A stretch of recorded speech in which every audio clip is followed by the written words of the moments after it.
अभी यहां पर हजारीबाग के माननीय सांसद मनीष जायसवाल जी कुछ बातें कह रहे थे। मुझे लगता है कि यह रामनवमी का जुलूस यहां निकले, संभवतः इसी बात का इंतजार रहा होगा। मैं तो अयोध्या से प्रभु राम की पावन धरा से ही आपके बीच में आया हूं।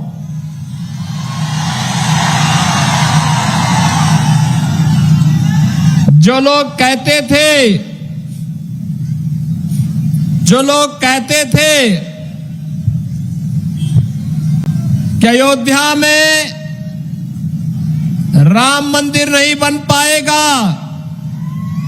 आज वे देख रहे हैं अयोध्या में राम मंदिर भी बन गया है और प्रभु राम लला अपने भव्य मंदिर में विराजमान भी हो गए हैं।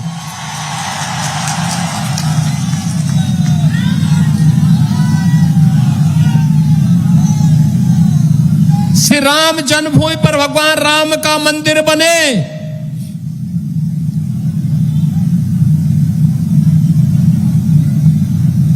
राम भक्त 500 वर्षों से इसका इंतजार कर रहे थे, इसके लिए संघर्ष कर रहे थे। लाखों की संख्या में राम भक्तों ने अपना बलिदान भी दिया।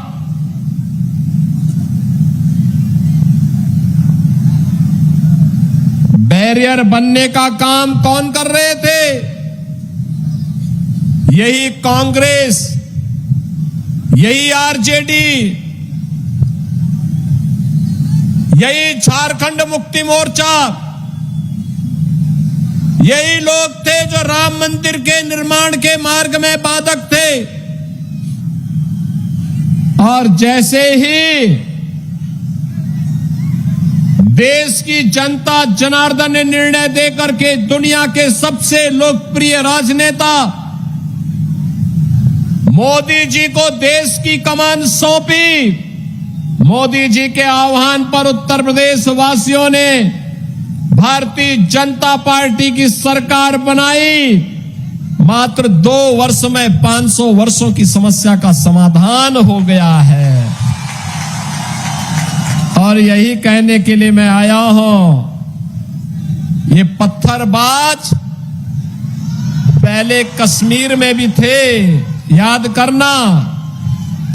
आज पत्थरबाज सब राम नाम सत्य है की यात्रा में जा चुके हैं। ये पत्थरबाज पहले भी थे और 2017 के पहले ये यूपी में भी थे। इनके आका उत्तर प्रदेश को लूटते थे, कोई खनन माफिया के रूप में, कोई भू माफिया के रूप में, कोई पशु माफिया के रूप में, कोई वन माफिया के रूप में, कोई संगठित अपराध में लिप्त माफिया के रूप में उत्तर प्रदेश की जनता को लूटते थे, उत्तर प्रदेश के संसाधनों में लूट मचाते थे। और बहनों और भाइयों, उसके बदले इन पत्थरबाजों को पाल पोस करके पर्व और त्योहारों में विघ्न और बाधा डालते थे। आज आप देखते होंगे जितने दुर्दांत माफिया यूपी के थे, या तो यूपी छोड़ चुके हैं या फिर जहन्नुम की यात्रा में भी जा चुके हैं। अरे अन्यायी और अत्याचार को जन्नत कहां से मिलेगा? उसको तो जहन्नुम की ही यात्रा उसके लिए होनी है। और यह कार्य बकायदा वहां पर हुआ है और आज उसी का परिणाम है उत्तर प्रदेश सुरक्षित है। उत्तर प्रदेश में पर्व और त्योहारों पर कोई विघ्न बाधा नहीं होती है। आपके यहां पे सप्रभारी के रूप में राज्यसभा के सांसद डॉक्टर लक्ष्मीकांत वाजपेयी जी जिस मेरठ से हैं, उसी मेरठ में गाजियाबाद से मेरठ होते हुए हरिद्वार के लिए कावड़ यात्रा निकलती है। 4 करोड़ कावड़ यात्री निकलते हैं। 17 के पहले यात्रा नहीं निकालनी दी जाती थी और आज हेलीकॉप्टर से पुष्प वर्षा होती है।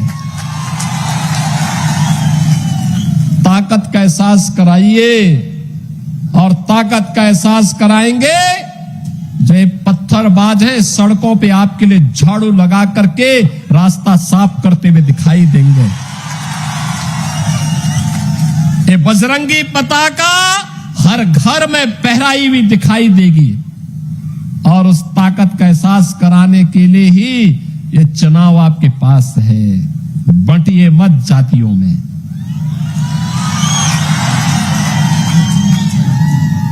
बंटिए मत जातियों में। ये जाति के नाम पर बांटने वाले लोग वही हैं जो लोग आपके नाम पर आपको जाति के नाम पर बांटेंगे, क्षेत्र के नाम पर बांटेंगे, भाषा के नाम पर बांटेंगे और जब आपके ऊपर संकट आएगा ये कोई आपके सामने नहीं खड़ा होगा, कोई भी आपके साथ खड़ा नहीं होगा। यही कांग्रेस करती आई है लगातार 1947 से। यही कांग्रेस ने देश को जख्म दिए, यही आरजेडी ने बिहार में जख्म दिए और यही झारखंड मुक्ति मोर्चा इस झारखंड के साथ कर रही है। बहनों और भाइयों, अभी तो हाल ये है और जिस प्रकार की घुसपैठ ये लोग करवा रहे हैं बांग्लादेशी घुसपैठियों का, जिस प्रकार की घुसपैठ इन लोगों ने रोहिंग्या का झारखंड के अंदर कराना प्रारंभ किया है, अगर डेमोग्राफी चेंज इसी प्रकार की होगी, आज ये लोग यात्रा रोक रहे हैं। बहनों और भाइयों, आने वाले समय में घरों के अंदर घंटी और शंख भी नहीं बजाने देंगे और इसलिए आवश्यकता है आपसे कहने के लिए आए हैं, भाजपा को लाइए, एक रहिए और नेक रहिए। मैं तो बार बार कहता हूं, देश का इतिहास गवाह है, इस देश का इतिहास गवाह है, जब भी जाति के नाम पर, क्षेत्र के नाम पर, भाषा के नाम पर बंटे हैं तो निर्ममता से कटे भी हैं। हम बार बार इस बात को कहते हैं, जाति के नाम पर मत बंटिए। ये बांटने वाले लोग देश के साथ धोखा दे रहे हैं। इनको देश इनके एजेंडे का हिस्सा नहीं है। भारत सुरक्षित हो, भारत समृद्ध हो, हर चेहरे पर खुशहाली आए, हर नौजवान के हाथ को कार्य हो, हर किसान सम्मान के साथ अपना जीवन यापन करे, हर बेटी और हर बहन स्वावलंबन का जीवन जिए, हर किसान के खेत में फसलें लहलहाती हुई दिखाई दे, उसके चेहरे पर भी खुशहाली हो और व्यापारी सुरक्षित हो। यह इन बांटने वाले तत्वों का, इन बांटने वाले लोगों का, इन बांटने वाले राजनीतिक दलों के एजेंडे का हिस्सा नहीं है। यह वह हर कार्य करेंगे जो भारत के विरोधी होंगे, उनको प्रश्रय देंगे, घुसपैठियों को प्रश्रय देंगे, अराजकता को बढ़ावा देंगे, हिंदुओं को जाति के नाम पर, क्षेत्र के नाम पर, भाषा के नाम पर बांटेंगे, पर्व और त्योहारों में विघ्न और बाधा डालेंगे और चुनाव के समय आपको फिर जाति के नाम पर बहकाने का प्रयास भी करेंगे।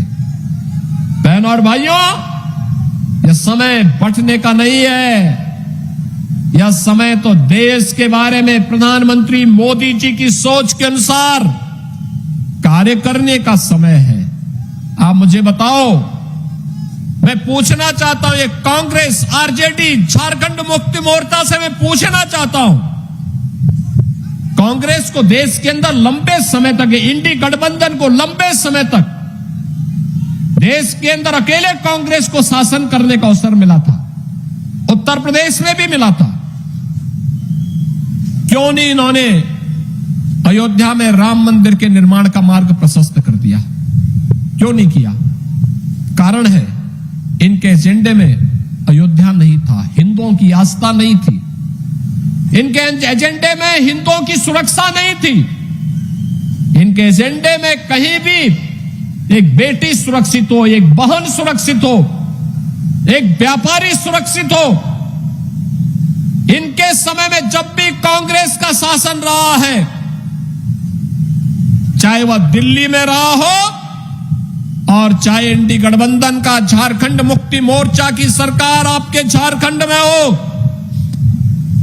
किसान आत्महत्या कर रहा है, नौजवान प्लान कर रहा है, माफिया हर एक जगह हावी हो गए हैं, बेटी और बहन सुरक्षित नहीं है, कहीं पे बांग्लादेशी घुसपैठ हो रहा है, कहीं रोहिंग्या का घुसपैठ हो रहा है।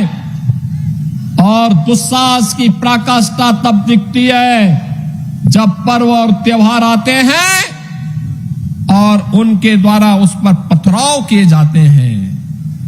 जगत जननी मां भगवती दुर्गा की यात्रा पर पथराव होता है, रामनवमी के जुलूस पे पथराव होता है। बहनों और भाइयों, 17 के पहले यूपी में भी होता था, आज यूपी तो न कर्फ्यू न दंगा, यूपी में अब सब चंगा, क्योंकि डबल इंजन की सरकार है। और उसी डबल इंजन सरकार के लिए आपका आह्वान करने के लिए मैं आया हूं। और आज मुझे बहुत अच्छा लगा, लोकसभा चुनाव के समय मुझे हजारीबाग में मनीष जी के लिए आना था और उस समय मेरा कार्यक्रम लगभग बन भी गया था। अचानक टेक्निकल फॉल्ट के नाते जहाज हमारा खराब हो गया, नहीं आ पाए। फिर मैंने मैसेज भेजा था, एक वीडियो रिकॉर्डिंग भी भेजी थी।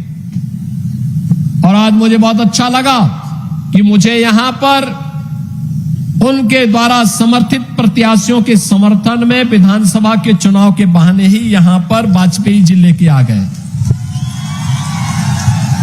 बहनों और भाइयों, भारतीय जनता पार्टी आज मोदी जी के नेतृत्व में कितना अच्छा काम कर रही है। जहां जहां भाजपा की सरकार है, गरीब के लिए, किसान के लिए, नौजवान के लिए, महिलाओं के लिए भी योजनाएं हैं। इंफ्रास्ट्रक्चर के भी बड़े बड़े कार्य हो रहे हैं और विरासत और विकास के भी अद्भुत कार्य हो रहे हैं। आपने देखा होगा कितना अच्छा कार्य हर एक क्षेत्र में। आप सोचिए, दुनिया कोरोना के सामने पस्त थी, मोदी जी फ्री में देशवासियों को बचाने के लिए फ्री में टेस्ट, फ्री में उपचार, फ्री में वैक्सीन और कोरोना कालखंड से लेकर के अब तक देश के अंदर 80 करोड़ लोगों को फ्री में राशन की सुविधा का लाभ मोदी जी दे रहे हैं। ये मोदी जी दे रहे हैं।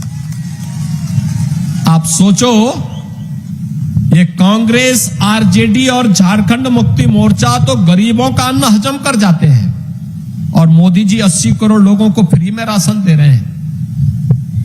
प्रधानमंत्री आवास योजना देश के अंदर 4 करोड़ गरीबों को अब तक उपलब्ध कराया जा चुका है और मोदी जी ने कहा है झारखंड के अंदर सरकार बनाने दीजिए, एक बार भाजपा की सरकार आने दीजिए। 21 लाख गरीबों को अकेले झारखंड के अंदर एक एक आवास, प्रधानमंत्री आवास उपलब्ध कराया जाएगा।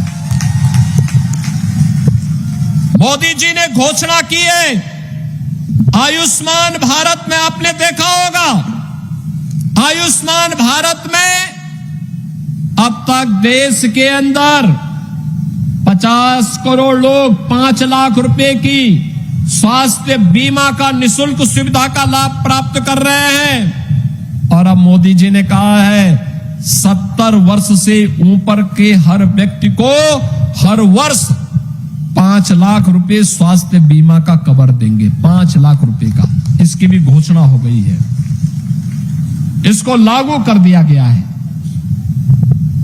हर घर में सिलेंडर देने की बात। और अब तो भारतीय जनता पार्टी ने कहा है कि अगर भारतीय जनता पार्टी की सरकार आएगी तो हमारी सरकार यह तय करेगी जो पंच प्रण के रूप में 5 वायदे झारखंड के लिए भारतीय जनता पार्टी और एनडीए ने घोषित किए, उसमें लक्ष्मी जोहार योजना के अंतर्गत सभी घरों में 500 रुपये में, मात्र 500 रुपये में एलपीजी का सिलेंडर उपलब्ध करवाएंगे, भरा हुआ सिलेंडर उपलब्ध करवाएंगे और साल में 2 सिलेंडर फ्री में उपलब्ध करवाने का काम भी भारतीय जनता पार्टी की सरकार देगी। भारतीय जनता पार्टी ने कहा है कि गोगो दीदी योजना के अंतर्गत झारखंड की हर महिला को हर महीने की 11 तारीख आते आते 2100 रुपये उसके खाते में दे दिए जाएंगे।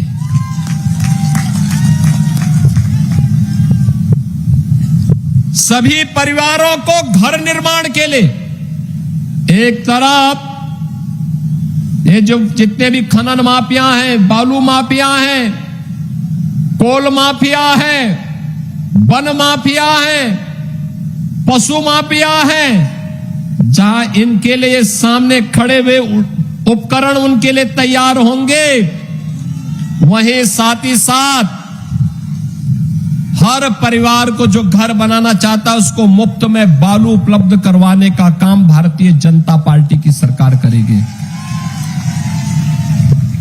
युवा साथियों के लिए भारतीय जनता पार्टी ने कहा है कि स्नातक और स्नातकोत्तर की डिग्री लेने वाले हर युवा को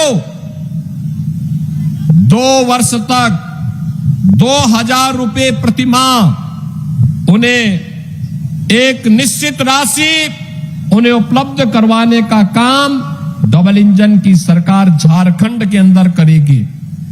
और बहनों और भाइयों, भारतीय जनता पार्टी ने यह भी कहा है कि जो 1.5 लाख भर्तियां झारखंड के अंदर नहीं हो पाई, पहले ही कैबिनेट में प्रस्ताव पारित करके इन भर्तियों को पूरा करने का काम भारतीय जनता पार्टी नेतृत्व की सरकार झारखंड के अंदर करेगी। आप सोचिए, भारतीय जनता पार्टी सुरक्षा की गारंटी भी दे रही है। भारतीय जनता पार्टी ने कहा है सरकार बनेगी, जैसे कश्मीर से आतंकवाद समाप्त हो गया, ऐसे ही नक्सलवाद को भी समाप्त करने के लिए हम पूरी तरह प्रतिबद्ध हैं। भारतीय जनता पार्टी ने कहा है देश की सीमाओं की सुरक्षा हो या आंतरिक सुरक्षा, किसी को इसके साथ खिलवाड़ करने की छूट नहीं देंगे, किसी को नहीं देंगे। और लगातार मोदी जी के नेतृत्व में इस पे कार्य हो रहा है।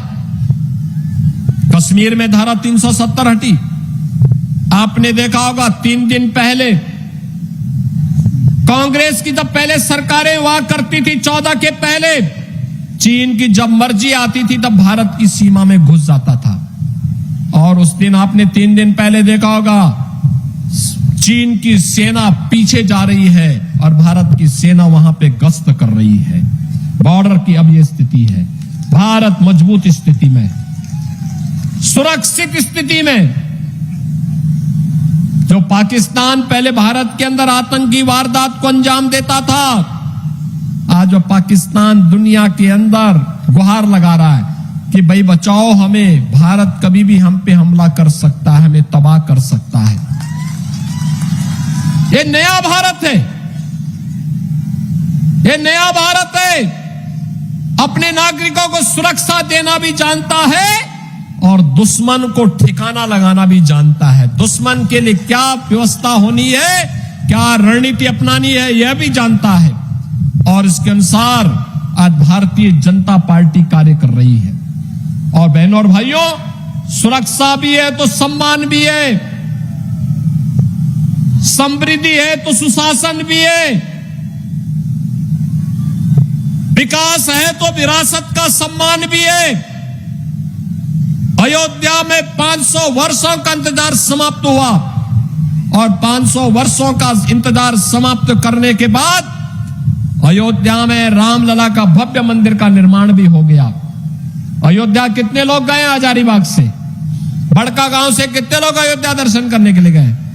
मैं यहां के माननीय सांसद श्री चंद्र प्रकाश चौधरी जी से और श्री मनीष जायसवाल जी से कहूंगा, मनीष जी तो अयोध्या गए हैं, मैं उनसे कहूंगा थोड़ा बड़का गांव और हजारीबाग के लोगों को भी एक बार लेकर के आइए अयोध्या दर्शन कराने के लिए।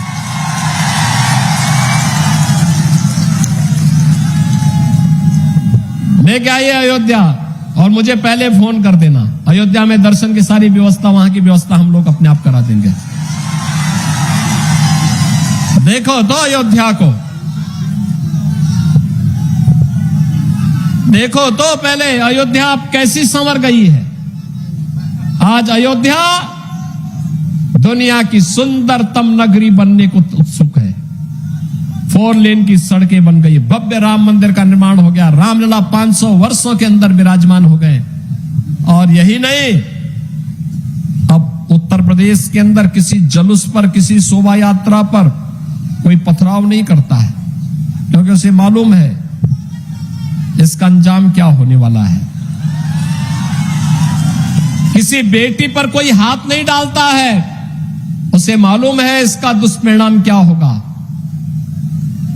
किसी बहन के साथ कोई बदसलूकी नहीं कर सकता, किसी व्यापारी का कोई अपहरण नहीं कर सकता, अगर करेगा तो फिर अंजाम भी भुगतेगा। और बहनों और भाइयों, ये डबल इंजन की भाजपा की सरकार ही ये गारंटी दे सकती है। और मोदी जी के नेतृत्व में आज जब भारत दुनिया की एक बड़ी ताकत बनने को उत्सुक हो, तेजी के साथ दुनिया की एक बड़ी ताकत बन रहा है, और स्थितियों में झारखंड का भी अधिकार बनता है कि झारखंड भी विकास की, सुशासन की और समृद्धि की योजनाओं का लाभ प्राप्त करे। घुसपैठ को रोकने के लिए भाजपा आवश्यक है, सुरक्षा के लिए भाजपा आवश्यक है, समृद्धि के लिए भाजपा आवश्यक है, युवाओं के रोजगार के लिए भाजपा आवश्यक है, और बेटी और बहन के स्वावलंबन के लिए भी भाजपा आवश्यक है। और इसीलिए आज मैं आपके पास आया हूं। भारतीय जनता पार्टी ने बड़का गांव से श्री रोशन लाल चौधरी जी को और हजारीबाग सदर से श्री प्रदीप प्रसाद जी को अपना प्रत्याशी बनाकर के आपके बीच में उतारा है। इन दोनों प्रत्याशियों को आपका आशीर्वाद प्राप्त होगा। दोनों हाथ ला करके अपना आशीर्वाद दीजिए। जहां तक आवाज जा रही है, दोनों हाथ ला करके, दोनों हाथ ला करके बताइए मुझे, आप आशीर्वाद देंगे? मेरे साथ बोलेंगे, भारत माता की, भारत माता की, भारत माता की जय श्री राम, जय जय श्री राम।